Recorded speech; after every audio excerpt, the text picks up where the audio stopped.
Bonjour, je m'appelle Franck Coustet, je suis partie civile contre Jean-Claude Juncker et depuis 3 ans maintenant, j'essaye de voir mon dossier et je n'y arrive pas.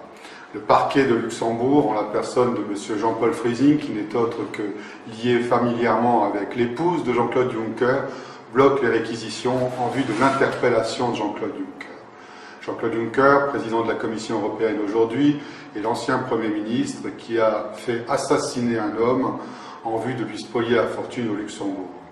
Je m'en suis aperçu par mon métier au départ, où j'ai aidé un ami, l'héritier, qui a vu effectivement Jean-Claude Juncker peut-être un sauveur, alors que celui-ci n'a fait que d'essayer d'étouffer cette affaire. Mandataire, partie prenante, partie civile, j'ai bien compris cette affaire qui remonte à 2009, où en réalité mon ami devient l'héritier en titre d'une donation d'abord et ensuite d'une négation. Sauf que le notaire, Jacques Delvaux, n'enregistrera jamais cette donation et comme par hasard, le légataire mourra quelques jours plus tard pour ne jamais remettre cette donation.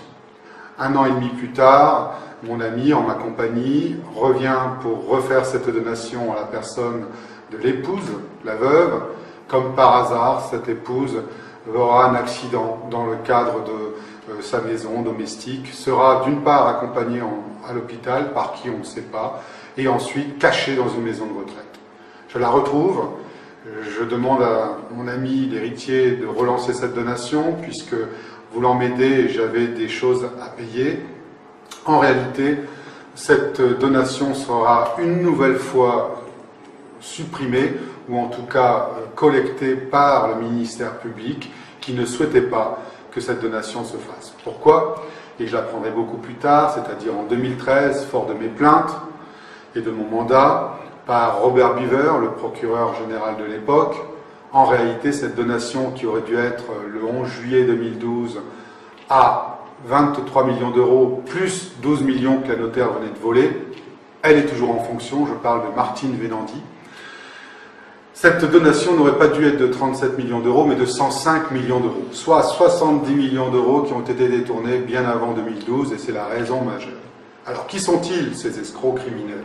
Ces escrocs criminels, pour une bonne partie, sont la famille Grand-Ducal qui a volé plus de 32 millions et demi, mais aussi Jean-Claude Juncker, 7 millions, et puis, bien entendu, François Biljeune, qui est d'ailleurs un ami du notaire, qui après, d'ailleurs 2011, qui après donc 2 tentatives, un assassinat et une tentative d'assassinat, a décidé de vendre son étude fin octobre 2011. Jacques Delvaux, qui est bien entendu mouillé jusqu'aux os, ne sera jamais inquiété. En 2014, je saisis le juge d'instruction, comme je vous l'ai dit, parce que je suis mandataire, parce que je suis partie prenante, et parce que tout simplement je veux que la vérité éclate. Le juge d'instruction, Michel Rappeling, décide de faire une enquête criminelle après un certain nombre de pièces que je lui ai remises et bien entendu en lui expliquant qu'il y avait eu des accidents plus que suspects. Le juge d'instruction décide en octobre 2015 de l'audition, des réquisitions auprès du parquet, c'est comme ça que ça se passe, on fait des réquisitions en vue de l'audition de Jean-Claude Juncker et de son interpellation, de source sûre. Le problème, c'est que le parquet résiste.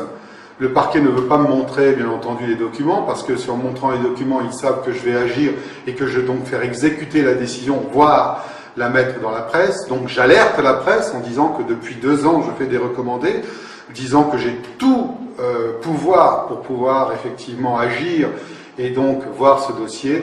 Au lieu de ça, en août 2016, je viens au parquet, on fait un complot, on me met en prison pendant plus de 40 jours, et aujourd'hui, par défaut, l'on m'a condamné à 800 € d'amende, 2 mois de prison avec sursis et 5 ans de probation. Bien entendu, je vais faire appel, mais au dehors de tout cela, ça montre à quel point aujourd'hui le Luxembourg est une république bananière, quand on n'essaye même pas de voir qui a tué ces gens, ce couple qui n'avait pas d'enfants, ils l'ont fait d'ailleurs exprès, pas de successeur normalement, mis à part cet héritier qui avait été décidé donc dès 2007 d'ailleurs, et qui en 2009 devient l'héritier en titre. Ce qui est scandaleux dans cette affaire, c'est non seulement les médias qui ne réagissent pas, c'est le fait qu'on ait un gros escroc criminel à la tête de l'Union européenne, dont tous les politiques, eurodéputés et un certain nombre de journalistes sont au courant et ne réagissent pas. Cela m'a valu beaucoup de problèmes, c'est-à-dire des actes criminels à mon tour, à répétition. Et cette affaire ne concerne pas d'ailleurs que le Luxembourg, puisque deux autres États contre lesquels je suis partie civile, la France et la Belgique, ont agi dans ce sens. Je souhaite aujourd'hui que la vérité éclate, que Jean-Claude Juncker soit arrêté, non pas pour la spoliation qu'il a faite de 70 millions dans un premier temps, mais tout simplement pour assassinat.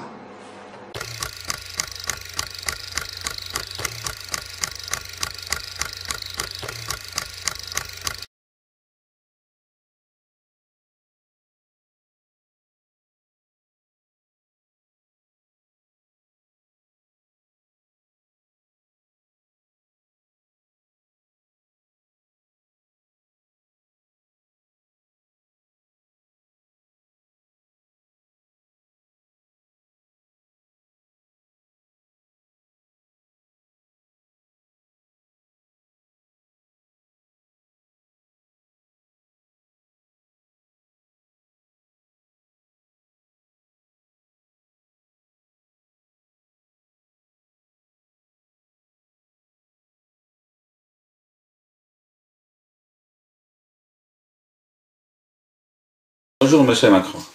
Vous connaissez sans doute mon nom en tant qu'ancien ministre de l'économie. Je suis l'un des lanceurs d'alerte de l'affaire LuxLeaks, Raphaël Halet. Raphaël Halet a failli être broyé par le système. Il est l'un des deux hommes qui ont permis de faire éclater le scandale du LuxLeaks. Ça vous concerne, puisqu'il s'agit d'un des plus grands systèmes d'optimisation fiscale en Europe. En clair, des impôts non réglés par les multinationales au détriment de nos écoles et de nos hôpitaux. Vous savez comme moi que le LuxLeaks, c'est la révélation de centaines d'accords fiscaux secrets passés entre les multinationales et le Luxembourg. Cette évasion fiscale à l'échelle industrielle fait perdre à notre pays, la France, 80 milliards d'euros par an.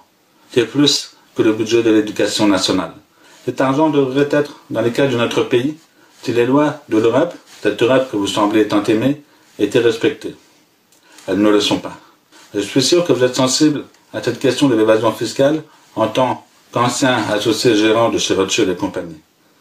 Vous n'êtes pas sans savoir que le groupe Rothschild est impliqué dans ces désormais fameux tax ruling, comme on les appelle, rédigés notamment par PwC.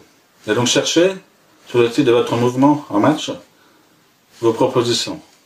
Étonnamment, je n'ai rien trouvé. En revanche, j'ai vu que vous souhaitiez supprimer 120 000 postes d'agents publics et réduire les dépenses publiques de 60 milliards d'euros en 5 ans. Aujourd'hui, je vous pose la question simplement, et je suis prêt à en débattre avec vous, publiquement. Qu'allez-vous faire pour récupérer en priorité cet argent qui nous appartient à nous, citoyens français et européens, et manque cruellement au fonctionnement de notre pays ?